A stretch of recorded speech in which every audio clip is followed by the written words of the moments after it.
اس تصویر میں آپ دیکھ رہے ہیں یہ فرانسیسی لڑکی ہے. اس نے فاشا موویز بنا کے بہت ہی کم عرصے میں بہت زیادہ ڈالر اور پیسے کما لیے. اس نے کئی ممالک کا دورہ کیا. آخر کار یہ افریقہ میں گئی. وہاں لوگ بھوک سے مر رہے تھے. اس نے ایک ادارے کو اپنی ساری دولت عطیہ کر دی.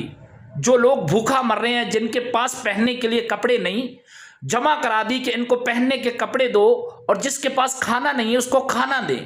یہ گھر آئی اور بہت پریشانی کے عالم میں شراب کے نشے میں دھن پڑی رہی کئی دن. آخر کار یہ اپنے سن 2016 میں اپنے گھر میں مر گئی. اس نے ایک تحریر لکھی تھی، بہت سی کتابیں پڑھی ہوئی تھی.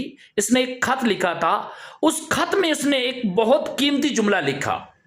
اس نے کہا کہ لوگ ننگا جسم دیکھنے کے لیے کروڑوں روپے، کروڑوں ڈالر خرچ کر دیتے ہیں، مگر کسی غریب لڑکی کا جسم ڈھانپنے کے لیے 1 روپے خرچ نہیں کرتے.